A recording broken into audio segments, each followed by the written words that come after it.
საშინელ წერილებს წერდა გამატიტვლეს ყველას თვალწინ იატაკზე თმებით მithriეს ხელფეხი შემიკრეს მუცელში მცემდნენ თმაზე მეკაჩებოდნენ ცხვირზე ხელს მიჭებდნენ რომ პირი გამიღო კანი მეწოდა ტუჩები დამილურდა სასა დამისივდა ლუკმას რომ ვერ მაყლაპებდნენ ძუძუებზე ფეხს მაჭერდნენ კისერს საქონელივით მიდრეკდნენ მუცელში წიხს მაზელდნენ ნიკაპში მუშს ლანცეტით მაწამებდნენ სასამდე მიბჯენილ კოვს ხახაში ბურღივით მიტრიალებდნენ ჩობოდი იოგები საყლაპავი მილიდამიზიან და კრილები დამემსხვა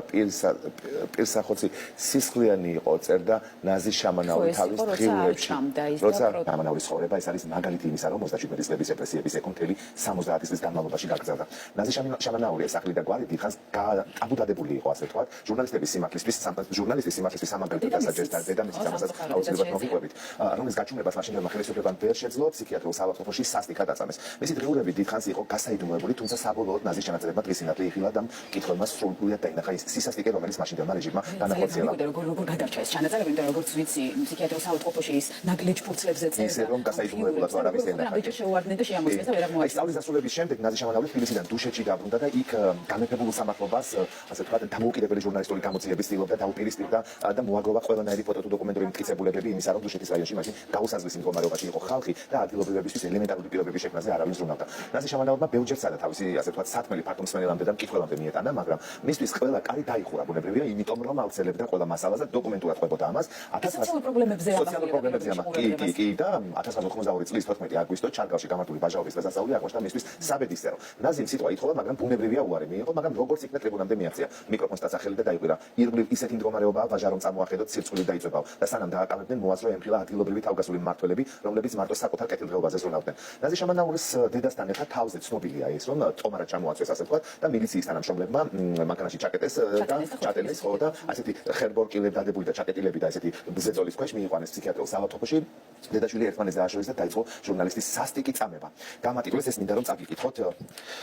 საშინელ წერილებს წერდა გამატიტვლეს ყველას თვალწინ იატაკზე თმებით მithriეს ხელფეხი შემიკრეს მუცელში მცემდნენ თმაზე მეკაჩებოდნენ ცხვირზე ხელს მიჭებდნენ რომ პირი გამიღო კანი მეწოდა ტუჩები დამილურდა სასა დამისივდა ლუკმას რომ ვერ მაყლაპებდნენ ძუძუებზე ფეხს მაჭერდნენ კისერს საქონელივით მიდრეკდნენ მუცელში წიხს მაზელდნენ ნიკაპში მუშს ლანცეტით მაწამებდნენ სასამდე მიბჯენილ კოვს ხახაში ბურღივით მიტრიალებდნენ ბიხჩობოდი იოგები საყლაპავი მილიდამიზიან და კრილები დამემსხვა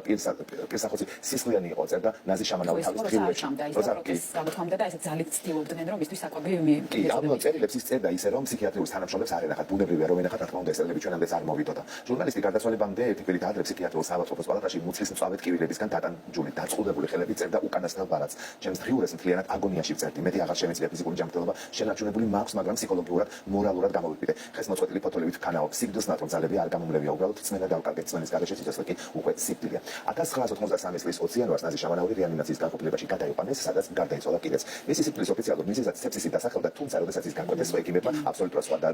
დიაგნოზი დაცვეს თუმცა ვარაუდი იყო რომ რაღაცა მიიღო თვითონ კი და დაზიანებებსაც წერდნენ რომ აი მიყენებული დაზიანებები და ამჭილობებიდან გარდაიცვალა თუმცა ესეც გასაიდუმლოა საბჭოთა პერიოდში საბოლოოდ არავინ იცის